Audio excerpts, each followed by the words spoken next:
নমস্কার বন্ধুরা, আমি সুদেশনা থটস অফ সুদেশনা চ্যানেলে আপনাদের স্বাগত জানাই। আশা করি বন্ধুরা সবাই সুস্থ আছেন, ভালো আছেন। তো আজকের যে টপিকে আলোচনা করব সেটা হচ্ছে যে বর্তমান সময়ে এই অ্যান্ড্রয়েড ফোনের যে বিভিন্ন অ্যাপস আমরা জানি, যে বিভিন্ন অ্যাপস যেগুলো আমরা সোশ্যাল মিডিয়া মানে যে অ্যাপসগুলোর মাধ্যমে আমরা সোশ্যালি কানেক্টেড থাকি মানুষজনের সঙ্গে, তো সেই সমস্ত অ্যাপসের কারণে কি কোথাও সংসার ভাঙছে, স্বামী স্ত্রীর মধ্যে ফাটল দেখা দিচ্ছে, তৃতীয় মানুষ উপস্থিত হচ্ছে। তো আজকের আলোচনাটা শুরু করার আগে আপনাদের কাছে অনুরোধ করব চ্যানেলটা সাবস্ক্রাইব করে পাশে থাকবেন। তো যেটা বললাম, আজকাল অনেক ক্ষেত্রেই দেখা যাচ্ছে যে মোবাইল মানুষের অশান্তির কারণ হয়ে উঠছে। মোবাইল যেমন একটা অত্যন্ত প্রয়োজনীয় একটা মাধ্যম হয়ে উঠছে আমাদের কাছে, আমাদের প্রতিদিন জীবন ধারণের একটা অন্যতম উপকরণ হয়ে উঠেছে, যেটা ছাড়া আজকের দিনে চলার কথা আমরা কেউই ভাবতে পারি না। কিন্তু সেটা কখনো কখনো একটু মাথা ব্যথার কারণও হচ্ছে। এবার বর্তমান সময়ে দাঁড়িয়ে কখনোই এটা বলা যায় না যে কেউ অ্যান্ড্রয়েড ফোন ব্যবহার করবেন না বা কোনো রকমের মোবাইল ব্যবহার করবেন না। এটা তো কখনো হয় না। এটা অত্যন্ত প্রয়োজনীয় একটা জিনিস, যেটার মারফত আমরা অন্য কোনো কিছুর কথা বাদই দিন, আমরা প্রত্যেক দিন আমাদের দূরে থাকা নিকট আত্মীয় স্বজনের খবরাখবর নিই এই মোবাইল ফোনের মাধ্যমে। এই মোবাইল ছাড়া ভাবতেই পারি না আমার হাজার হাজার কিলোমিটার দূরে আমার মা বাবা বসে আছে, কি আমার সন্তান রয়েছে বিদেশে, কি আমার স্বামী রয়েছেন চাকরি সূত্রে কর্মসূত্রে বাইরে, সেখানে আমি তাদের খবরাখবর নিতে পারবো না, আমার কাছে একটি মোবাইল ফোন নেই। এটা জাস্ট ভাবা যায় না, এটা জাস্ট ইম্পসিবল। কাজেই মোবাইল ফোন ব্যবহার করা যাবে না, এটা কখনোই বলা যায় না। আধুনিক প্রযুক্তির সঙ্গে মোবাইল ফোনের ব্যবহারের যৌক্তিকতা একেবারে অবিচ্ছেদ্য। শুধু যে সংবাদ আদান প্রদানই করা যায়, খবরাখবরই নেওয়া হয় তাই নয়, আজকাল পেমেন্ট ঘরে বসে অনলাইনে পেমেন্ট আমরা করতে পারছি। হ্যাঁ, আমাদের যেতে হচ্ছে না, যেটা আমাদের কাজ অনেক সহজ করে দিয়েছে। আগে কি হতো, আমি খুব ছোট্ট একটা উদাহরণ দিচ্ছি, ইলেকট্রিসিটি বিল দেওয়ার জন্য আমাদের গিয়ে সেখানে লাইনে দাঁড়াতে হতো, দীর্ঘ লাইন দাঁড়িয়ে তারপরে আমাদের বিল জমা করতে হতো। সেটা একটা একটা অসুবিধাজনক ব্যাপার ছিল। কাজ করতে করতে কাজের মধ্যে ব্যস্ততার মধ্যে সবসময় যে বাড়ির পুরুষ মানুষরা পারতেন সেটা নয়, কারণ তাদের অফিস কাছারি রয়েছে। বাড়ির মহিলাদের অনেক সময় যেতে হতো, বা পুরুষ মানুষদেরও অফিসের একটা ফাঁকে বেরিয়ে গিয়ে সেখানে দীর্ঘ লাইনে দাঁড়িয়ে বিল জমা করা। এটা একটা ছোট্ট উদাহরণ দিলাম। এছাড়া অন্যান্য বিভিন্ন বিষয় রয়েছে, নিত্য প্রয়োজনীয় কোনো জিনিস, বা ধরুন দূরে ছেলে মেয়ে রয়েছে, তাকে টাকা পাঠাতে গেলে ব্যাংকে যেতে হবে আপনাকে, ব্যাংকে গিয়ে সেখানে অ্যাকাউন্টে টাকা জমা দিয়ে তারপরে সেখানে তাকেও ব্যাংকে গিয়ে তার টাকা তুলতে হবে। এই জিনিসগুলো ছিল, কিন্তু এখন বর্তমানে অনলাইন ট্রানজাকশানের যুগে এটা খুব সহজে হয়ে গেছে। আমরা ঘরে বসে সন্তানদের বা আমাদের প্রয়োজনীয় যা কিছু সেইখানে টাকা পয়সা আমরা দিতে পারি, এবং কাউকে সময়টা বেঁচেছে। কাউকে বাইরে গিয়ে দীর্ঘ সময় লাইন দিয়ে কোথাও বিল জমা দেওয়াই বলুন, কাউকে টাকা দেওয়াই বলুন, বা কোনো বাজারে তৎক্ষণাৎ পেমেন্টই বলুন, যে কোনো কিছু, সব কিছু পেছনে মোবাইলের বিভিন্ন অ্যাপের মাধ্যমে আমরা ঘরে বসে অনেক কিছু জিনিসপত্র অর্ডার দিতে পারি। কারণ সবার পক্ষে সবসময় দোকান পয়সার বাজারে গিয়ে ঘুরে ঘুরে দোকান করা সম্ভব হয় না। ঘরে বসে আমরা অনেক কিছুর অর্ডার দিই এবং সেটা আমাদের ঘরে পৌঁছে যায় একদিন দুদিনের নোটিসে। কখনো কখনো বাজারের সামগ্রী, কাঁচা বাজার বা মাছ মাংস, এই সমস্ত বাজার জাস্ট 9 থেকে 10 মিনিটের মধ্যে বড় বড় শহরগুলিতে পৌঁছে দেয় এই মোবাইলের অ্যাপের মাধ্যমে। তো সেই কারণে মোবাইল একটি অত্যন্ত, অ্যান্ড্রয়েড ফোন বিশেষ করে অ্যান্ড্রয়েড মোবাইল একটা জীবনের একটা অবিচ্ছেদ্য অঙ্গ হয়ে গেছে। এটা ছাড়া একটা দিনও আমরা ভাবতে পারি না চলার কথা। তো সেই ক্ষেত্রে কখনোই কোনো একটি ছেলেকে বা একটি মেয়েকে, একটি পুরুষকে বা একজন মহিলাকে কখনোই বলা যাবে না যে মোবাইল ব্যবহার করা চলবে না। এবার মোবাইল ব্যবহার করা চলবে না যেমন বলা যাবে, এবার তাদের তো নিজেদেরকে বুঝতে হবে কোনটা ঠিক কোনটা বেঠিক, কোনটা প্রয়োগ কিভাবে তারা করবেন, কোনটা সঠিক প্রয়োগ না করে কেউ চাইলে অপপ্রয়োগ করবেন কিভাবে, সেটাও তারাই ঠিক করবেন। তো এই যে বলছি ঘর ভাঙার কারণ হয়ে উঠছে, কখনো স্বামী স্ত্রীর মাঝখানে তৃতীয় ব্যক্তি চলে আসছে এই মোবাইলের কারণে, সেটা হচ্ছে এই যে সোশ্যাল নেটওয়ার্কিং যে সাইটগুলো রয়েছে, যেগুলোর মাধ্যমে আমরা পরিচিত হই, ফ্রেন্ড লিস্টে থাকে, প্রথমে কেউ ফ্রেন্ড রিকোয়েস্ট পাঠায়, আমরা অ্যাকসেপ্ট করি, ফ্রেন্ড লিস্টে থাকে, তারপরে হয়তো মেসেঞ্জারে তার সঙ্গে 2-1 দিন কথাবার্তা বলি, বলার পর দেখা গেল সেটা অনেকটা গভীর, ঘন ঘন ঘন ঘন কথাবার্তা হচ্ছে, এরকম হয়। হতে হতেই দেখা যায় সেটা এমন একটা পর্যায়ে পৌঁছে যাচ্ছে যেটা সো কল্ড প্রেমের সম্পর্কে চলে যাচ্ছে। এবার ওই যে বললাম মোবাইলটা অত্যন্ত প্রয়োজনীয় একটা জিনিস, কিন্তু সেটা আপনি কিভাবে ব্যবহার করবেন, কিভাবে তার প্রয়োগ করবেন, সেটা সম্পূর্ণ আপনার উপর নির্ভর করে। আপনি সেটা সঠিক উপায়ে প্রয়োগ করবেন না সেটা অপপ্রয়োগ করবেন, অপব্যবহার করবেন, সেটা তো আপনার উপর। এবার কেউ যদি মনে করে যে আমি মেসেঞ্জারে কেউ আমাকে বেশ কিছু কথা বলছে, আমি তাকে তার প্রত্যুত্তর দিচ্ছি, এবং অনেক সময় দেখা যায় এমনকি বর্তমান সময়ে যেহেতু কিছু কিছু মানে এখন তো ডিজিটাল, যেহেতু ডিজিটাল মানে একটা ব্যাপার, ডিজিটালাইজেশনের ব্যাপার হয়ে যেখান থেকে একটা ইনকামের সোর্স অফ ইনকাম, সেই জন্য অনেকের পেজ রয়েছে। এবার পেজে সেখানে ফলোয়ার্সের প্রয়োজন, সেই জন্য অনেকে অনেক সময় ফ্রেন্ড রিকোয়েস্ট অ্যাকসেপ্ট করে, তখন দেখা যায় অনেকে অনেক রকম বাজে কিছু মেসেঞ্জারে পাঠায়। এবার কেউ যদি সেটাকে প্রশ্রয় দেয় তো সেটা তার ব্যাপার, আর কেউ যদি মনে করে যে না এই একদমই চলবে না, সঙ্গে সঙ্গে ব্লক করে দেয়। মানে এটা আমার নিজের হাতে, আমি ঠিকভাবে ফোনটা ইউজ করব না মিস ইউজ করবো সেটা আমার ওপর। তো এরকম অনেক ক্ষেত্রে দেখা যাচ্ছে কি পুরুষ কি মহিলা, হয়তো এরকম বন্ধুত্ব হলো, সেই বন্ধুত্বের মারফত এরকম কথা হচ্ছে হচ্ছে হচ্ছে হতে হতে ওই যে বললাম সো কল্ড প্রেম, প্রকৃত প্রেম বা ভালোবাসা, আমরা অন্তত উপন্যাসে যা পড়েছি, কারণ সবার তো প্রত্যক্ষ প্রেমের অভিজ্ঞতা হয় না, ওই সাহিত্য পড়ে আমরা প্রকৃত প্রেম যেটা ভালোবাসা, পিওর পিওর লাভ বলতে যেটা বোঝায় সেটা তো নেই। এখন যেটা হচ্ছে খুব অনেস্টলি স্পিকিং ফিজিক্যাল অ্যাট্রাকশন, এটা ভালোবাসা নয়, এটা ভালোবাসা নয়, এটা হচ্ছে শারীরিক একটা চাহিদা। একজন পুরুষের সঙ্গে একজন মহিলার আলাপ হলো, বা মহিলার সঙ্গে পুরুষের আলাপ হলো, এবং কিছুদিনের মধ্যে দেখা যাচ্ছে তাদের মধ্যে এমন কথাবার্তা হচ্ছে যেগুলো হয়তো আমরা যেটাকে শালীনতা বলি, সেই শালীনতার সীমা অতিক্রম করে যাচ্ছে, কিন্তু দুজনেই সেই শালীনতার সীমা অতিক্রম করে, দুজনেই কিন্তু ম্যারিড, কিন্তু তারা সেই শালীনতার সীমা অতিক্রম করে কিন্তু তারা এগিয়ে চলেছেন সেই সমস্ত কথাবার্তা, অর্থাৎ কিছু শরীর সংক্রান্ত কিছু অশালীন আলোচনায় তারা মেতে উঠছেন। তারপরে যেটা হয় খুব স্বাভাবিকভাবেই ফোন নাম্বার আদান প্রদান, এবং সেখানে যে যে অ্যাপে ভিডিও কলিংয়ের অপশান থাকে সেইগুলোর অপপ্রয়োগ, ভিডিও কলের মারফত তারা অনেকটা খোলামেলা হয়ে যাচ্ছেন পরস্পরের কাছে। এই জিনিসগুলো হবার ফলে কি হচ্ছে, একটা ইনফ্যাচুয়েশন তৈরি হচ্ছে, একটা মোহ, ভালোবাসা নয়, একটা মোহ, সাময়িক একটা মোহ। মনে হচ্ছে সাময়িক কোনো পুরুষের মনে হচ্ছে যে বাবা এই মহিলাটি আমার স্ত্রীর থেকে তো তার অনেক সুন্দরী, এমনিতেই বলে না যে সহজলভ্য যে জিনিস তুমি চাইলেই পাবে তার প্রতি অত আকর্ষণ মানুষের থাকে না, যেটা আমি চাইলেই পাবো না সেটার প্রতি মানুষের আকর্ষণ থাকে। তো এবার ঘরের বউ, সে তো রয়েছে ঘরে, সে তো ঘরে, তাকে তো আলাদা করে পাবার কিছু নেই, অতএব বাইরের কোনো মহিলা আর সঙ্গে যদি এরকম একটা বন্ধুত্ব, সো কল্ড বন্ধুত্ব করে তার সঙ্গে এরকম একটা সম্পর্ক করা যায়, এবং তখন তাকে মনে হয় যে তার মতো সুন্দরী কেউ নেই, সে যে কথাগুলো বলছে এত ভালো কথা, আমার বউ তো যে কথা বলে একবারে জঘন্য, সবসময় কি সবসময় চিৎকার করছে, ঝগড়া করছে, একেবারে জঘন্য। আবার অপরদিকে এটা যে শুধু পুরুষ মানুষই এগোচ্ছেন তা তো নয়, বহু মহিলারাও এগোচ্ছেন, বহু মেয়েরাও এগোচ্ছে, এগিয়ে যাচ্ছে, ঘরে হাজব্যান্ড থাকছে, বাচ্চা থাকছে, কিন্তু তারপরেও ওই ফোন চলছে দিবারাত্র, চলছে অহরহ, এবং নিশির ডাকের মতন সেই ফোনের মানে ফোন বাজার সঙ্গে সঙ্গে তারা সাড়া দিচ্ছেন, এবং ওই যে বললাম বিভিন্ন অ্যাপ যেখানে ভিডিও কলিং হয়, সেই ভিডিও কলের মাধ্যমেও পরস্পরের কাছে খোলামেলা হয়ে যাচ্ছেন অনেকটা।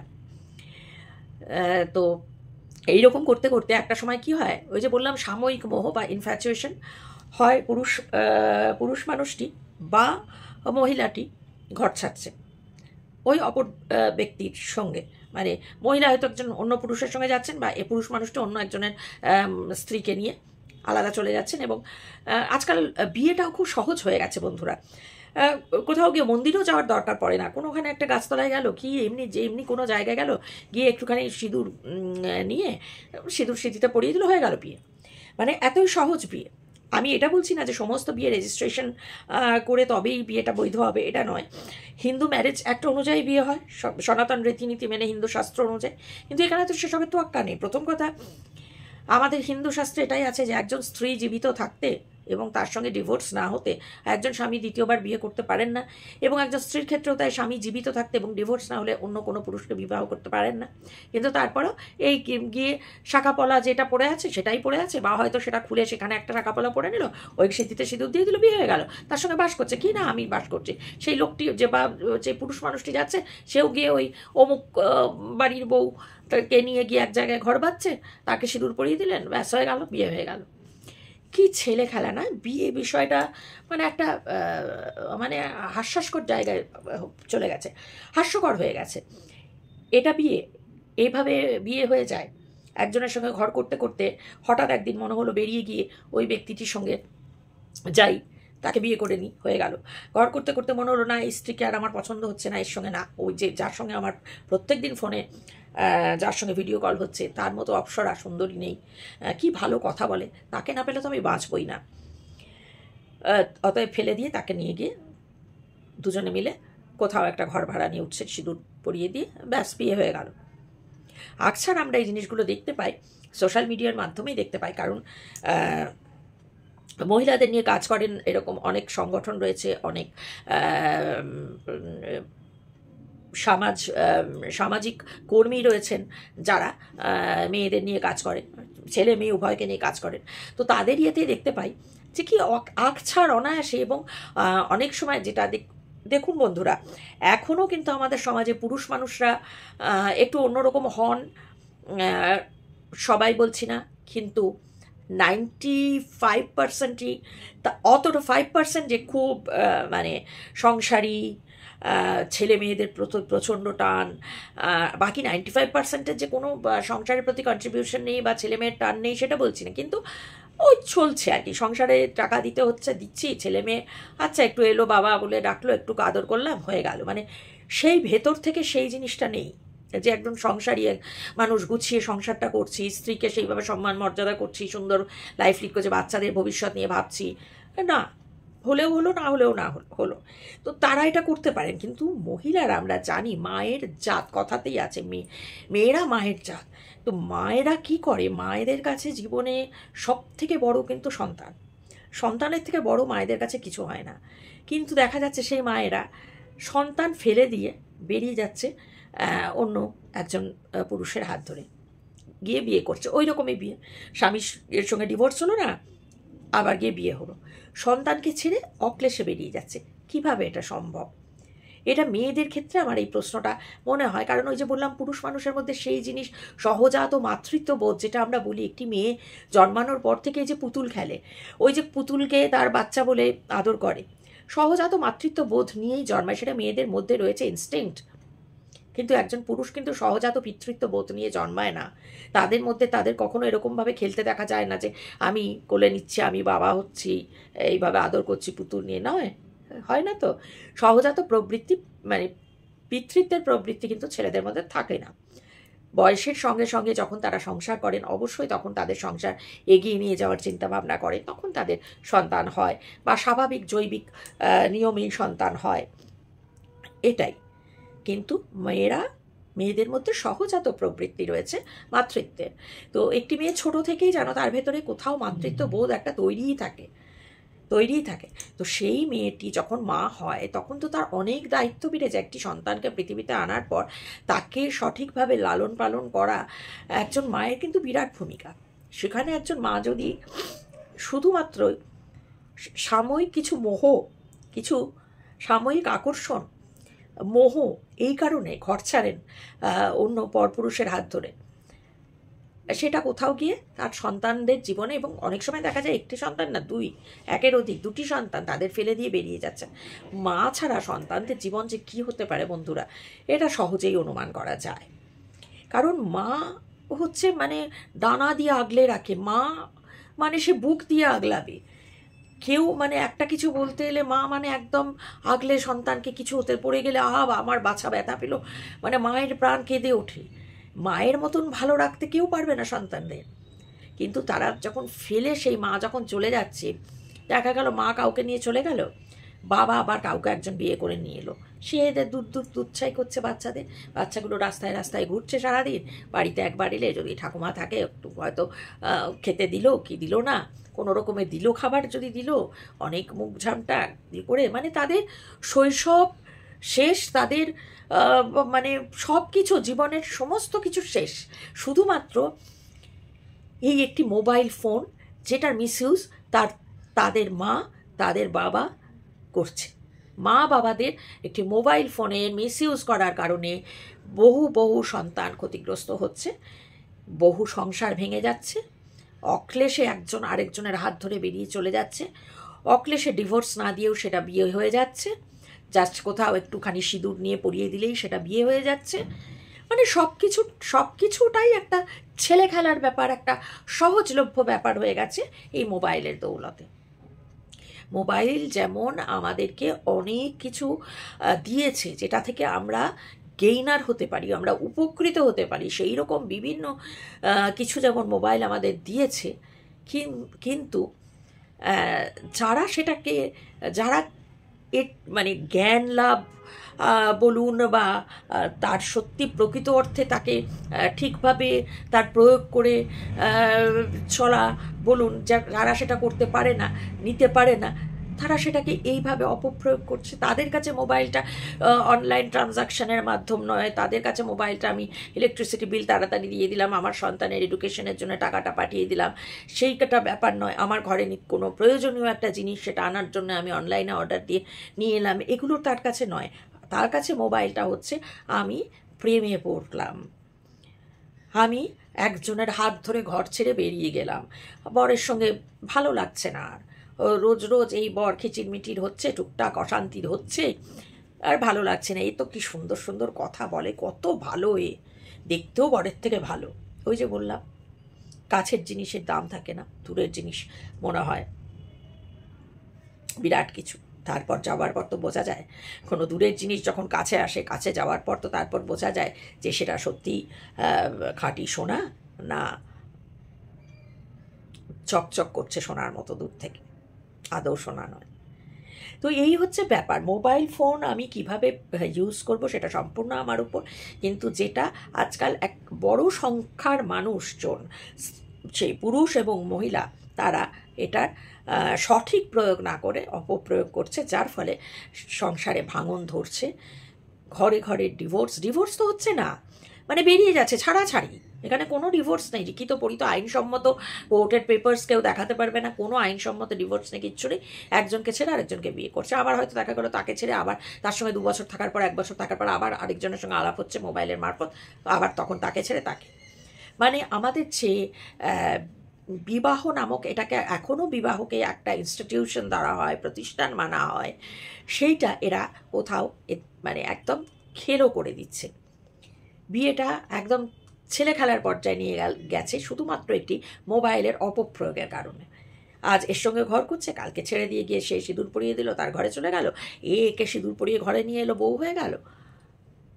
এই জিনিসটা হচ্ছে।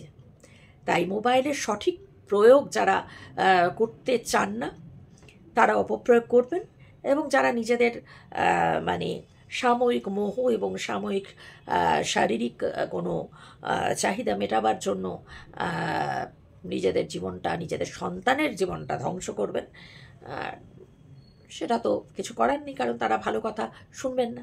এই মোবাইল ফোন নিয়ে স্বামী স্ত্রীর মধ্যে প্রচুর অশান্তি হয়, প্রচুর অশান্তি, মানে মারদাঙ্গা এরকম হয়। তার কারণ ওইটাই, কোনো সময় হয়তো অনর্থক সন্দেহ হতে পারে, আবার অনেক সময় দেখা যায় অনর্থক সন্দেহ নয়।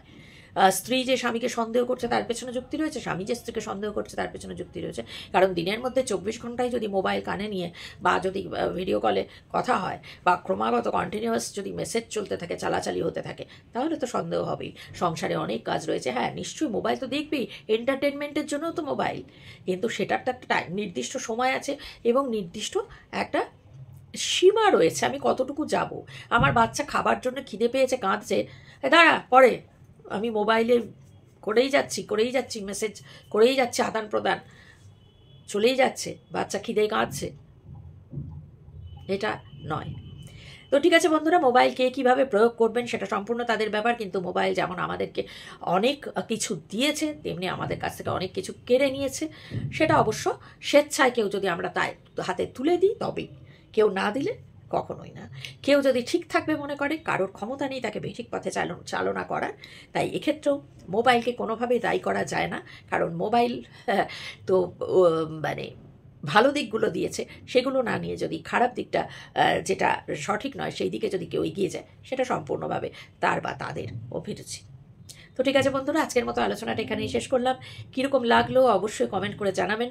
ভালো লাগলে একটা লাইক করবেন, চ্যানেলটা সাবস্ক্রাইব করে পাশে থাকবেন। তো পরে দেখা হচ্ছে আবার নতুন একটা ভিডিও। ততক্ষণ সবাই খুব ভালো থাকবেন।